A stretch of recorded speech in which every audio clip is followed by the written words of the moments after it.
Greetings everyone, and welcome to Animated Night in the Dojo. Today's featured show, Hazbin Hotel, Season 2. Yep, Hazbin Hotel, Season 2, Episode 2. Welcome back to the dojo. I'm Ryu.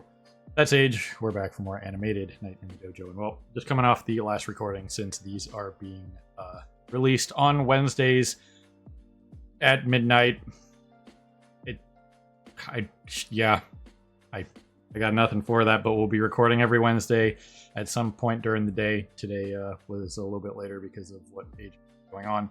But we're here. We avoided spoilers, so that's great. The V's have a plan. Well, Vox has a plan that he's dragging the other two along on. And that's where we're at. Emily dropped the bomb on Charlie there at the end of the last episode that, her plan works. But once again, it will be interesting to see if they go the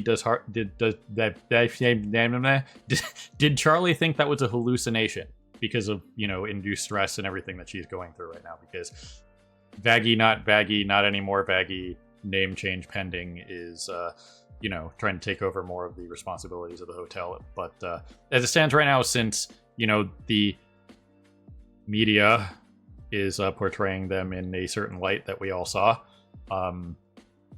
it's probably just Baxter at the hotel now, right? they're back. They're down from being full to down to just one or whatever. So yeah, from what we saw, Baxter was the only new person who stuck around, and that's because he was the only person actually there for redemption as a thing. Though he once again doesn't actually think that it's possible. He just wants to study it. Right. So it will be interesting to see what happens with that.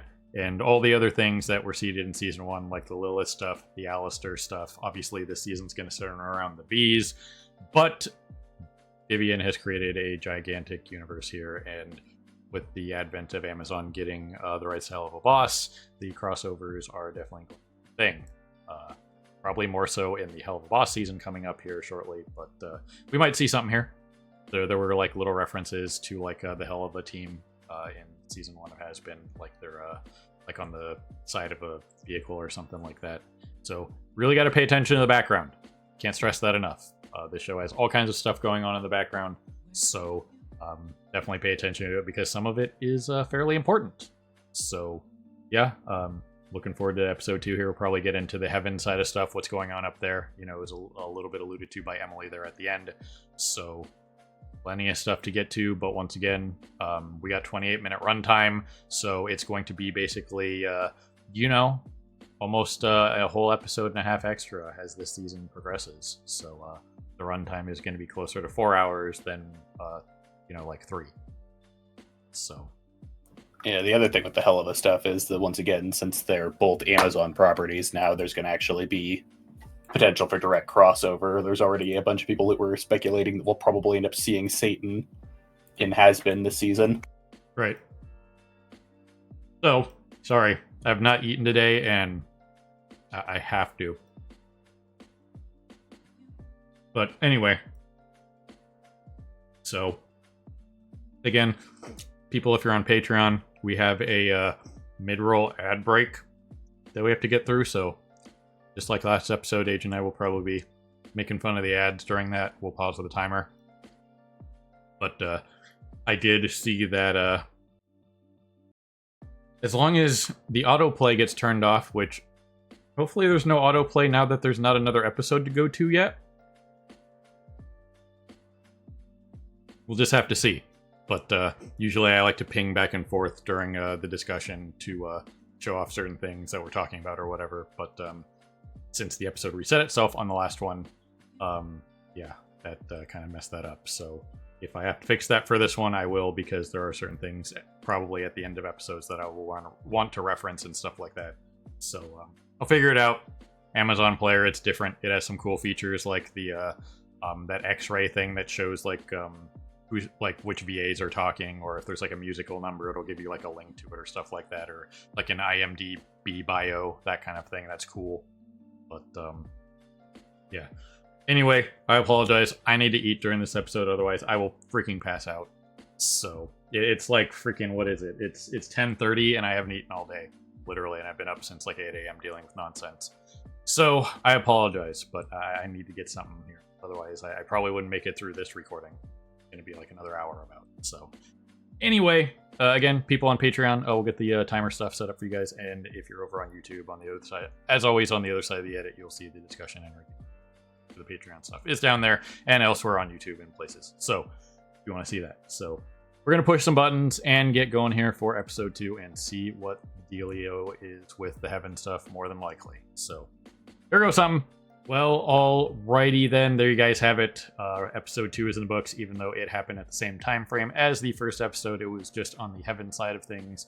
So pretty much what we expected. You know, all the Serpentius stuff. We got Serpentius full backstory all the way back to London in 1888.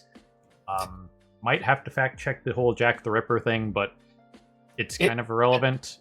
That's around the right time frame. It's around the right time, but I don't know if that's like exactly the right time frame because, you know, decades were dubious back then, and you know, lifespans were shorter, stuff like that. So it's around the right time frame.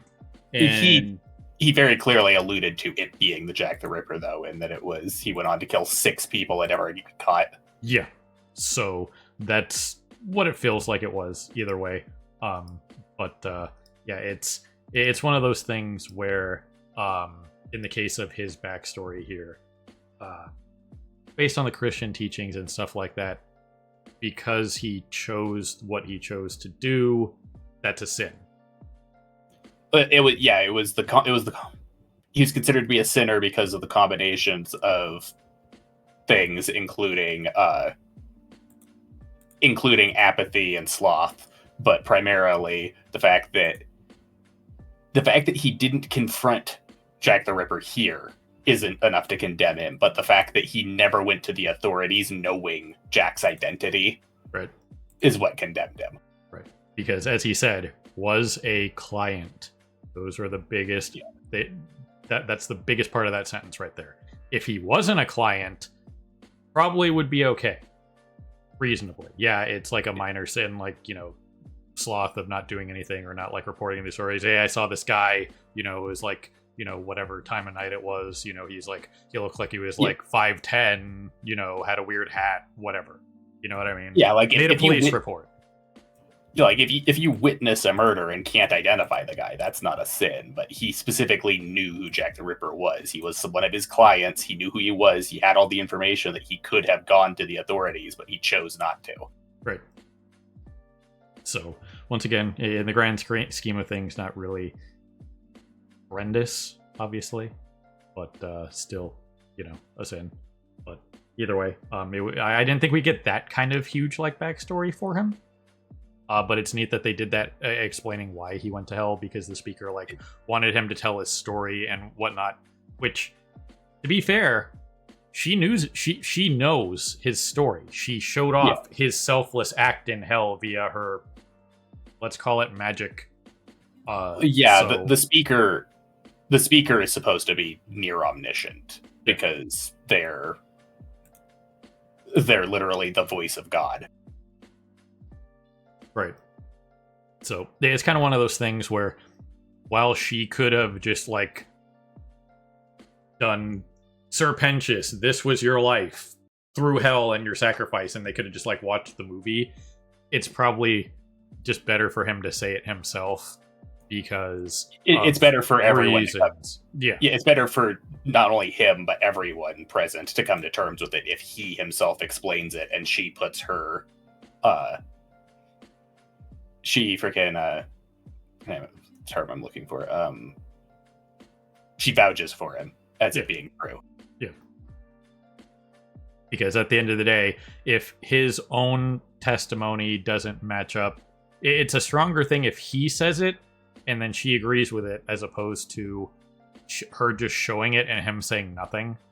You know what I mean? Because then it looks like she could just be making it up.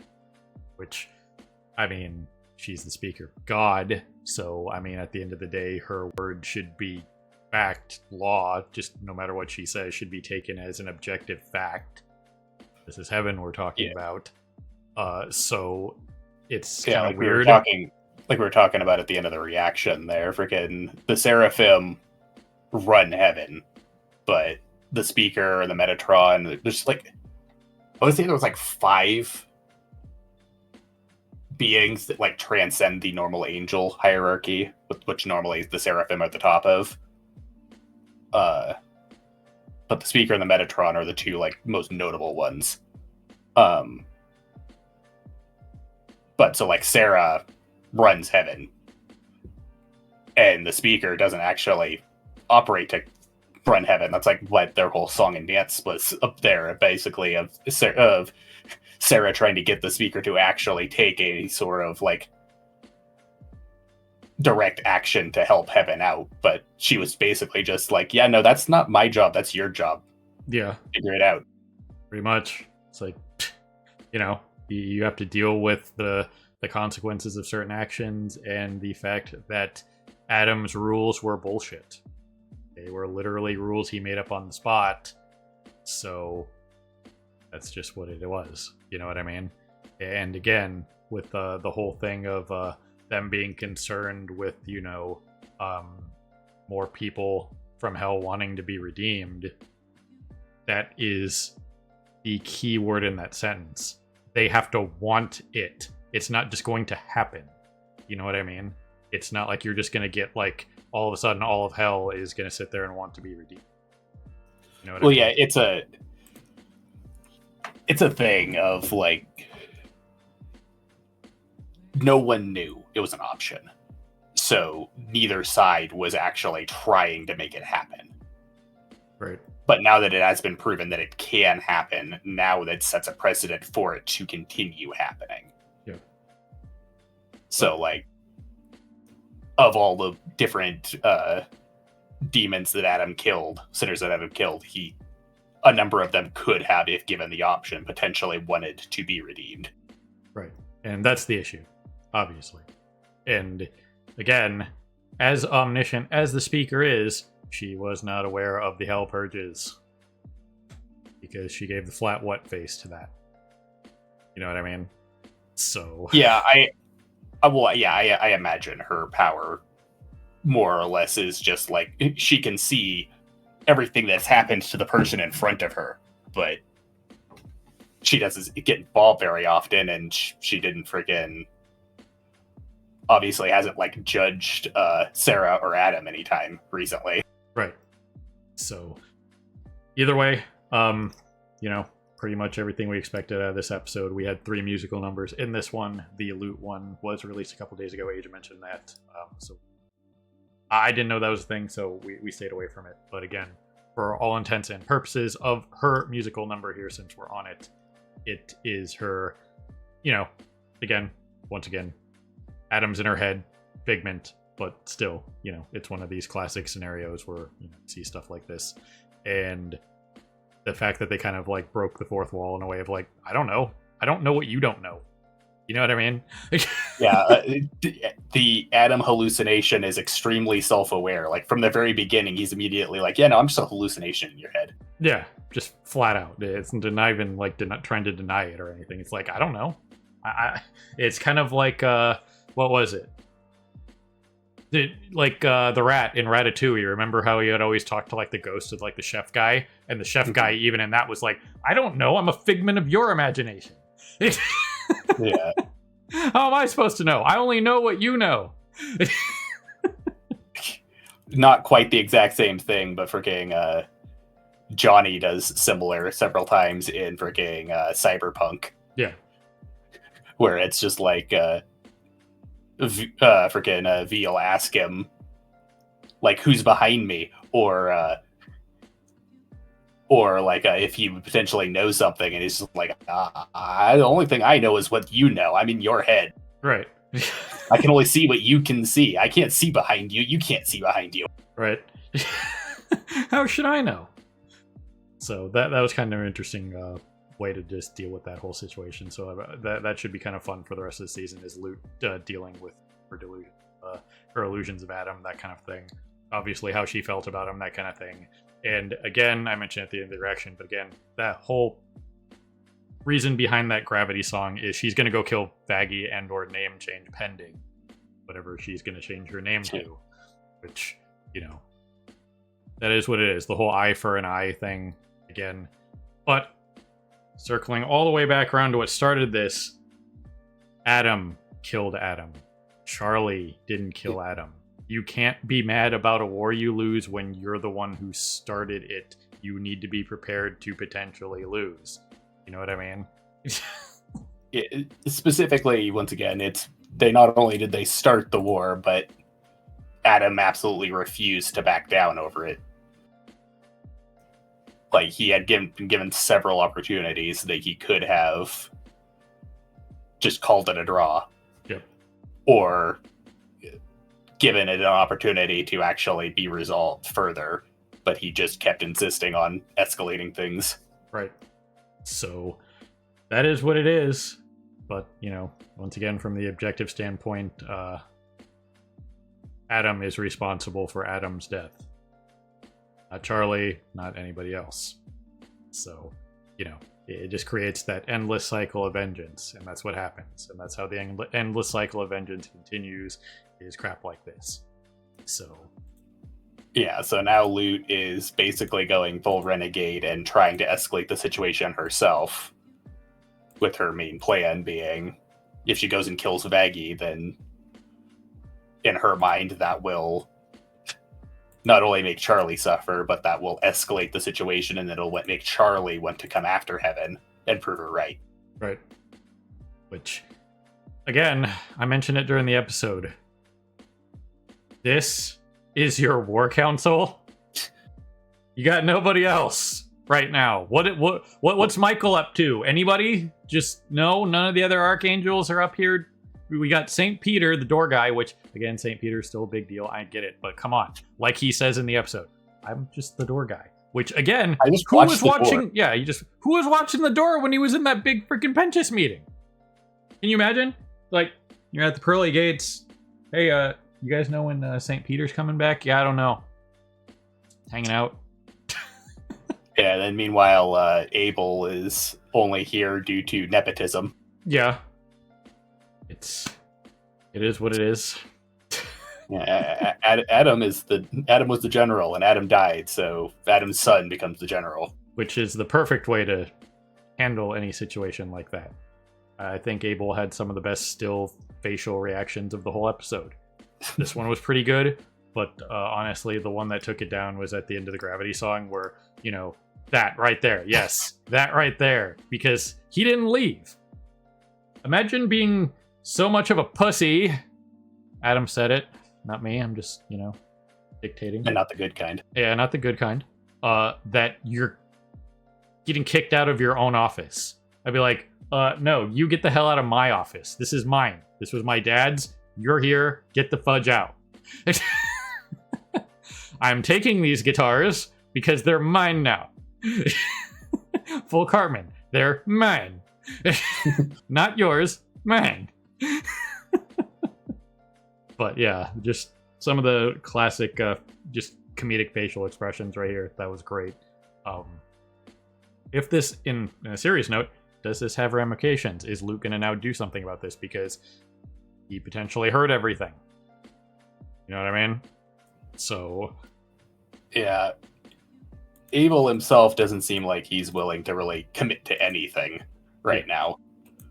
He is very neutral. But yeah, Loot is definitely going to probably go renegade and try to find her way back to hell. Right. Which should be interesting, considering here at the end they closed off access to all realms. Keep that in mind. All realms, meaning the world tree is in play, as it should be, because it is part of that mythos, technically. Okay. So it will be interesting to see if we get more into the world tree stuff, because obviously the first big hint of the world tree being a thing was when they were talking, or they weren't talking, but they showed Lilith here.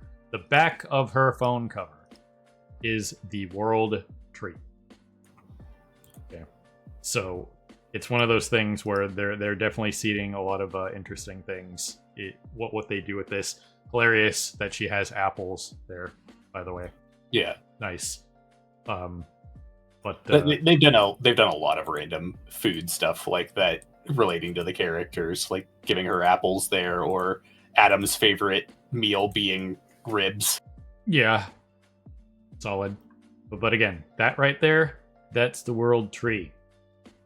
Okay? You don't mess with the world tree because then it really throws things out of balance. So, Yeah, we've been talking about like what could have pulled Lilith away from hell, and that is probably a reasonable thing. Is she's been, all about the leading hell uprising against heaven and empowering demonkind and stuff like that. But then she just up and disappears. The most likely case is that she discovered one of the other realms or something like that, and is looking to gain power outside of the heaven and hell dynamic. Right. So it will be interesting to see what we get more with her. I believe there were a couple more things on her phone, like calls from Charlie or something. Like it was right after this, right? Because it she got the message. Yeah, she got the message from Lute. Got the message from Lute, and then that's when Charlie calls her in the first episode, but she declines it, and then we can see here there are 38 missed calls from Charlie in a total of 725 missed calls. Lucifer has called her 687 times, and Charlie has texted her there, and then Lucifer has texted her with 428 additional messages in text form, and Charlie has like 80. So, they're covering their bases. Also, her phone is probably perpetually at full bars and everything, which is hacks. And when do we get phones like that just charge off of ambient aura? Full Joker, the metaverse charging his phone in Persona 5, that kind of thing. When do we get that technology? That technology is not profitable, so we're never going to get it until, money is not a thing anymore. So, once again, this is one of those pay attention to the background things. Yeah, they showed this, but again, I'm stopping frame by frame. If I hit play again, this is gone in like 3 frames. You know what I mean? Yeah. So it's always kind of neat to kind of look at stuff like this and see like the attention to detail, because this could just be nothing. This could just say Charlie, Lucifer, and nothing other than that. You know what I mean? But they went the extra mile with how many times they've called, the last couple text messages, that kind of thing, whatever it is. So attention to detail in the background is important. So we had that. See, as you can see, I hit play and it's gone and it's back to her.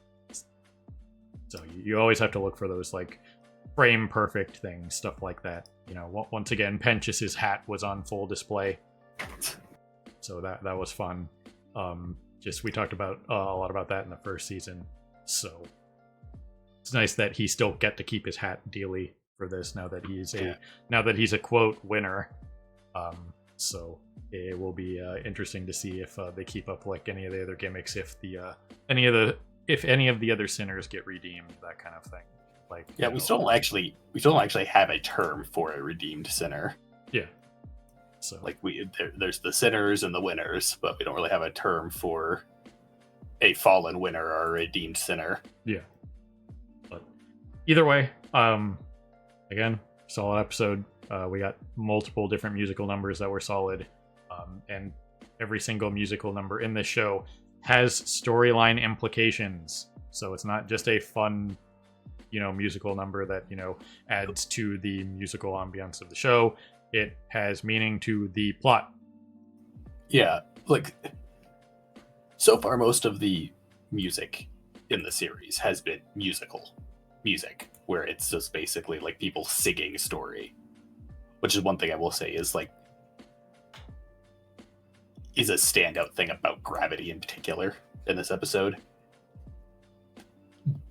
Gravity straight up could just be a song.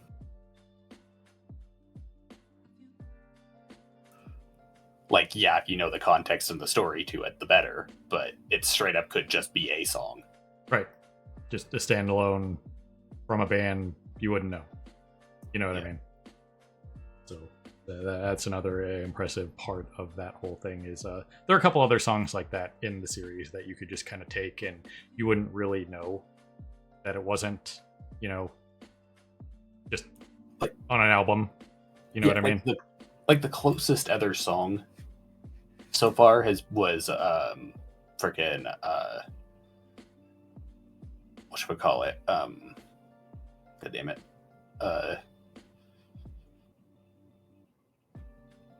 I'm totally brain farting.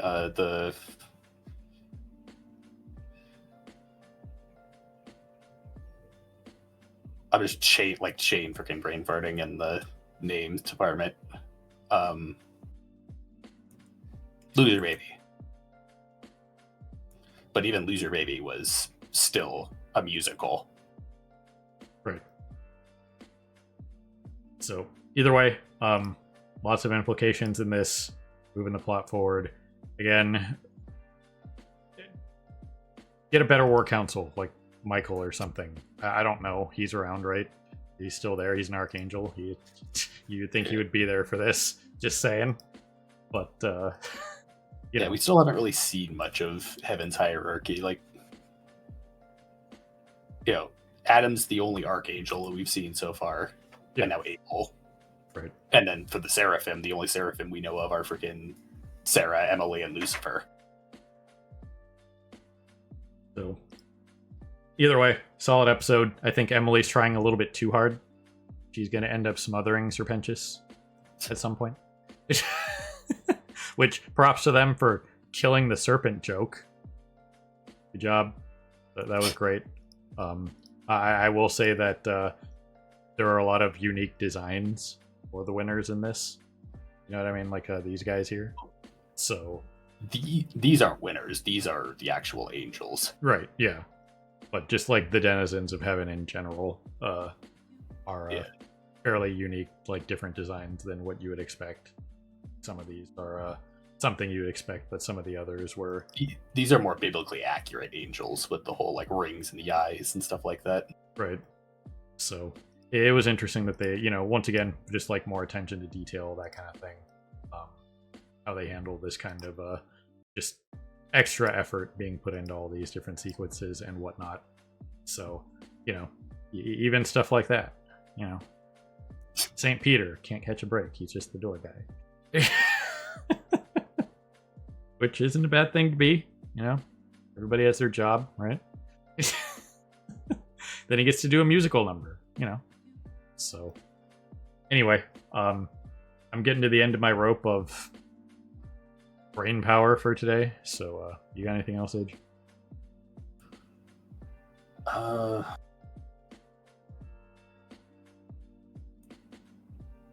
think the only other thing that I was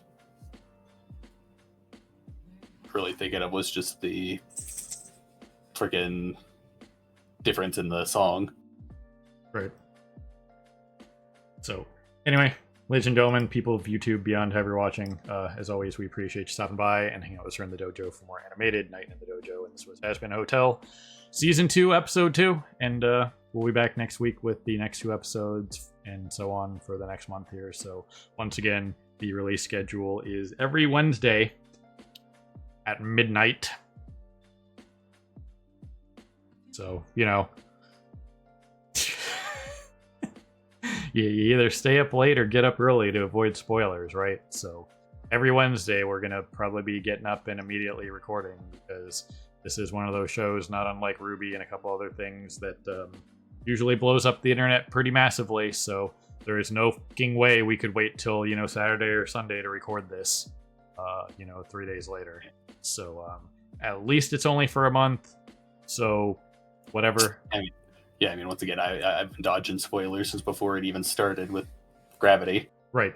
So 3 more weeks and we'll be good. But again, still kind of against this kind of release schedule, but it's only 2 episodes. That's kind of like a double-length episode a week, even at 28 minutes, which it's more like 26 minutes because there's like 2.5 minutes of credits. You know what I mean? So it's about 50 minutes of runtime a week. You know what I mean?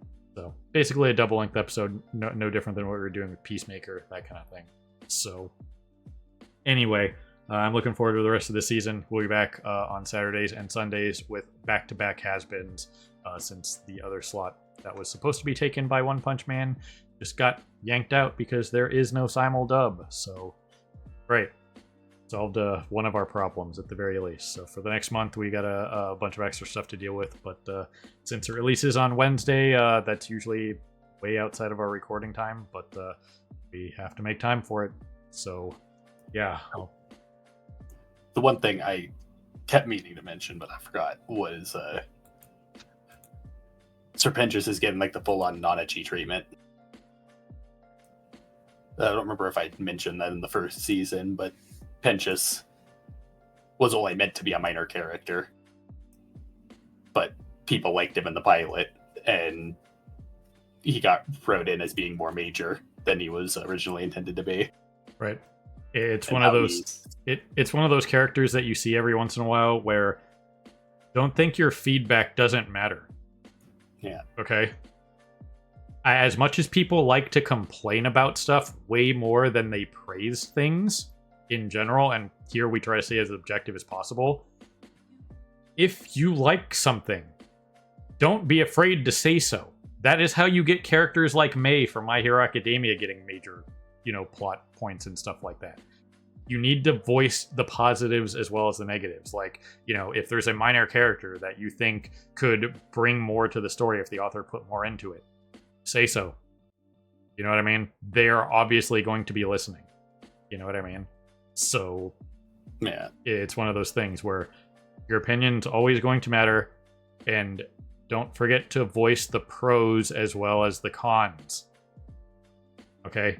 It's not always about ripping things apart and talking about how much something sucks. You also need to talk about when something is good.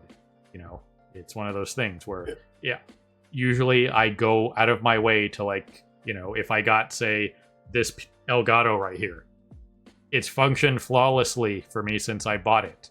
I left a review that says, hey, this has been working for 3 years. Great. No, zero problems. As ridiculous as that sounds, that's what reviews are also for.